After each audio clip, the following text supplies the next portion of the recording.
So yun po guys, ayun magandang araw po ulit sa lahat, especially po sa mga charity viewers po dyan ng PB Team at sa lahat po ng sobrang nagmamahal kay Chris na Peking Koreana at kay Sir Paul Pugong Biyahero. So another topic po yung pag-uusapan po natin mula po ito sa naging upload po ni Chris na March 15, March, hindi pala March 15, it's May 15, 2026.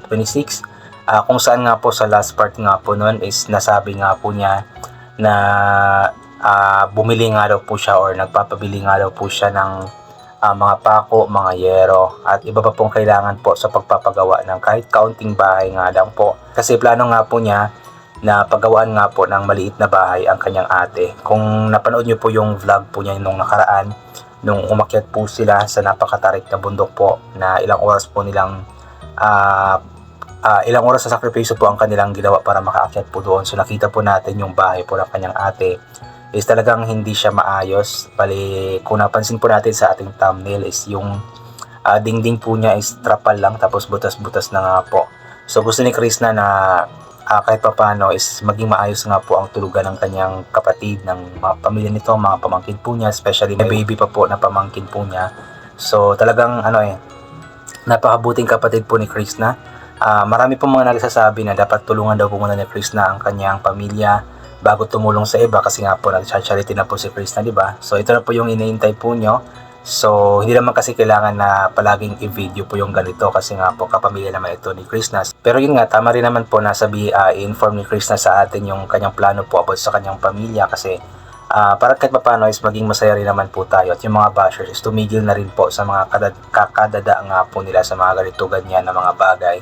So yun, nagpapasalamat din po tayo kasi kahit paano kumikita na nga po si Chris na at yung kita nga po niya is talagang ibinabahagi po niya ito sa mga nangangailangan po talaga, hindi lang sa ibang tao kundi maging sa kanyang pamilya po talaga kasi alam po natin kung gaano po priority po talaga ni Chris na ang kanyang pamilya at napaka-deserve din naman talaga ng tulong ng kanyang ate kasi nga po napakahirap din po talaga ng kanilang kalagayan daw, sabi ni Chris na.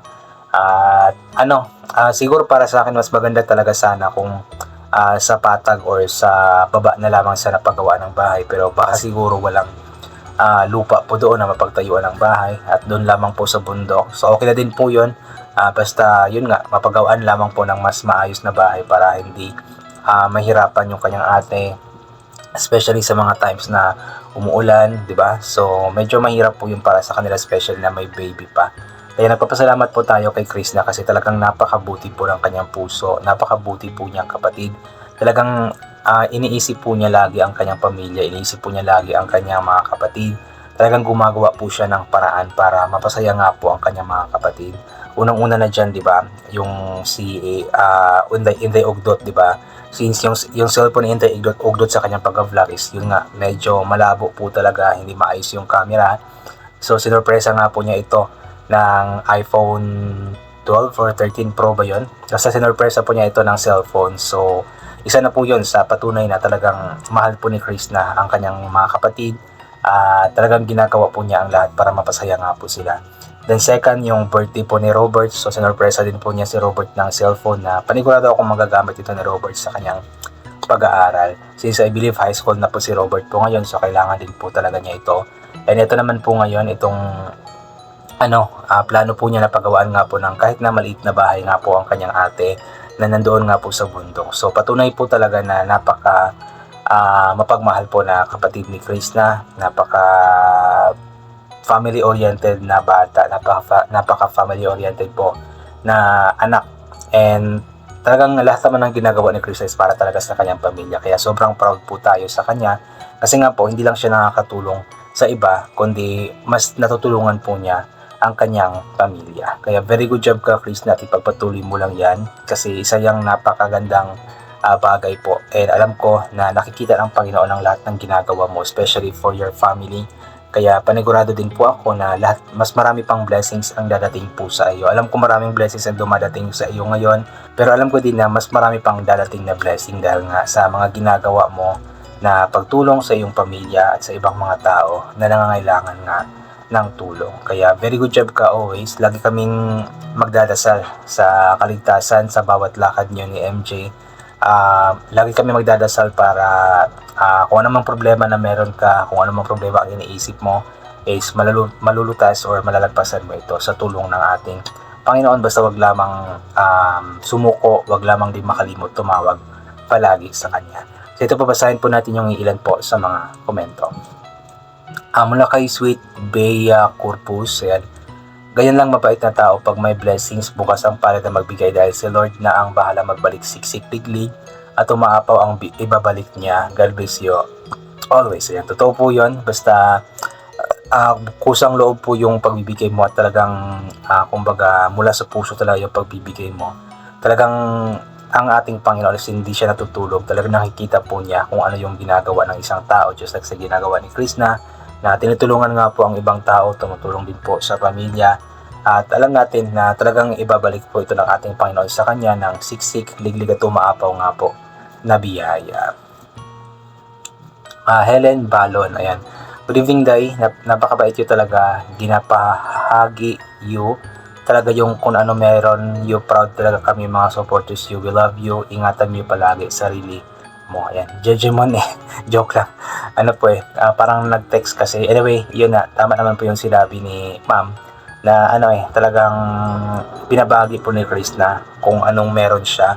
At para sa ating mga supporters, para sa ating nagmamahal sa Kanya, is talagang sobrang proud po tayo sa Kanya. Kasi nga po, kung ano po yung nakikita po niya kay Sir Paul sa PB Team, is talagang ginagawa na po niya ito ngayon. At para sa atin, is nakaka-proud po iyon. Kasi, kumbaga, nakakatulong na siya sa kanyang pamilya, is nakakatulong din po siya sa ibang tao.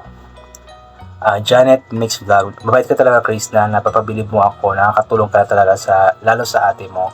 More blessings sa iyo, Krista. Yun po, sobrang nakakabilib nga po itong ginagawa ni Krista. At malaking bagay po talaga itong pag-vlog po niya. Kung hindi dahil sa kanyang pag-vlog, hindi niya ito magagawa. Kaya alam ko na palagi nagpapasalamat si Chris na unang-una sa Panginoon, kasi nga po ang Panginoon ang may plano sa lahat ng mga bagay po na ito.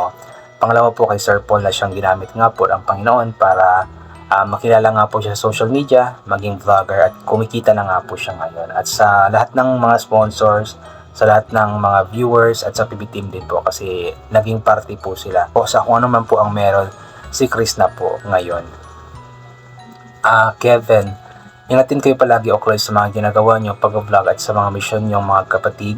Andito lang kami palagi nakasuporta sa inyong magkapatid at laging nag-aabang sa mga upload nyo. Ingat, God bless. Opo, mag-ingat lagi sila sa kanilang mga ginagawa, sa kanilang lakad. At nagpapasalamat po tayo kasi talagang hindi po siya iniiwanan ni Ogdot. Talagang si Ogdot po yung partner po niya. Alam niyo pong sobrang close po nila. Yung hindi siya typical na nakikita po natin sa magkakapatid. Kasi usually sa mga magkapatid, di ba?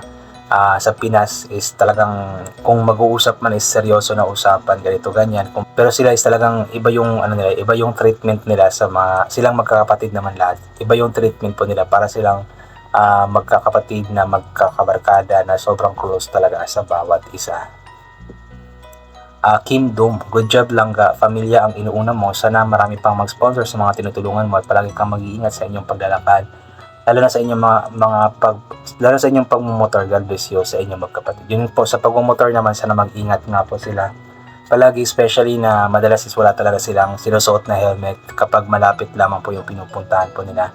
So hoping na kumbaga maisip din po nila, Chris, na yung safety po nila at maisipan sana nila na kahit na malapit lamang yung pupuntahan nila ay magsuot pa rin po sila sana ng helmet para protection at para safety din po. Delma Gilbert, ayan, lagi mong isip family first, and if you have extra, you do your charity. Ito lang kami laging naghihintay ng vlog mo. No skip ads, always ingat ka rin lagi. Yun po, lagi po talagang nasa isip ni Chris na yung family. First priority po talaga ang family. Then yun nga, kung may extra, yun nga, tinutulong naman po ni Chris na sa iba, gaya nga po ng ginagawa nga po niya ngayon na tumutulong na din po siya or nagcha-charity na din po siya. Mula naman kay Nelda de Jesus Reyes, good job yan, mapagawaan mo kahit maliit na bahay para sa kanilang safety. Pagpatuloy mo ang kabutihan po. Yun po, kahit maliit na bagay po is importante, is maayos, matibay, yung hindi katulad po ng bahay po nila ngayon na delikado talaga kasi nga po, parang medyo bulok-bulok na rin po yung mga kahoy po doon. Tapos, yung dingding is trapal na butas-butas na. So, medyo delikado po talaga, especially na may baby pa yung atin niya. Ito naman po mula kay Gina Tuwazon. Hello Krishna, miss you. Mga pa-vlog mo. Good job para sa mga pangarap mo at sa pag-charity mo sa mga nangangailangan. Thanks you sa mga sponsors. God bless po. Laban lang sa hamon ng buhay. Don't forget to pray always. Good health and ingat kayo. Kayo and family. Ayan. Sila nga ba ako? Johnny Best, napakabuti mong kapatid. Ang swerte ng magulang at mga kapatid mo, di ka madamot. Tama yan, hirap din ang kalagayan ng eldest sister nyo, kaya deserve din niya ang tulong mo.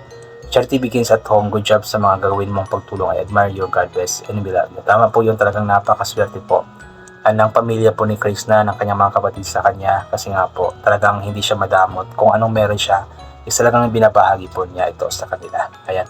So yun po, God bless po sa ating lahat at bye for na po.